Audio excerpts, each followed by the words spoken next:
71 প্রজন্ম ছিল নিকৃষ্টতম প্রজন্ম। এদের যুদ্ধ মিথ্যা, এদের স্বাধীনতা মিথ্যা, এদের সবকিছু মিথ্যা। সাম্প্রতিক সময়ে সোশ্যাল মিডিয়ায় ছড়িয়ে পড়া একটি ভিডিওতে এমন বিতর্কিত মন্তব্য করতে শোনা গেছে ইসলামী বক্তা মুফতি কাজী মোহাম্মদ ইব্রাহিমকে। ভিডিওটি ভাইরাল হওয়ার পর থেকেই অনলাইনে শুরু হয়েছে ব্যাপক সমালোচনা। বিশেষত 1971 সালের মতো স্পর্শকাতর ইতিহাস নিয়ে তার এমন বক্তব্যকে স্বাধীনতা বিরোধী প্রচেষ্টা বলে আখ্যা দিচ্ছেন অনেকে।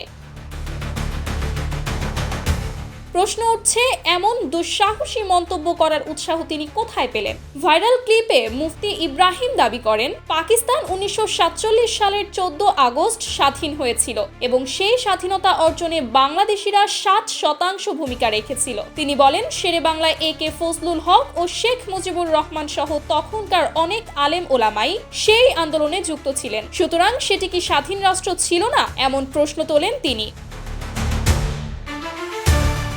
তিনি আরও বলেন, 1971 সালের স্বাধীনতার পুরো ঘটনাই ছিল ভারতীয় চক্রান্ত, আগরতলা ষড়যন্ত্র মামলার ধারাবাহিকতা। তার দাবি, ভারত ও আওয়ামী লীগ মিলে দেশ ও জাতিকে হত্যা করেছে। পিলখানাকে উদাহরণ দিয়ে তিনি বলেন, এটি ছিল ডাল ভাত বিদ্রোহ, শয়তানি কথার মতো কিছুই না। এক পর্যায়ে তিনি আরও মন্তব্য করেন, ভারতের বন্ধু যে কেউ বাংলাদেশের শত্রু। ডক্টর ইউনূসকে উদ্দেশ্য করে বলেন, স্যার, সব ভারত বন্ধুই বাংলাদেশের জঘন্য শত্রু, এদের বিচার করুন।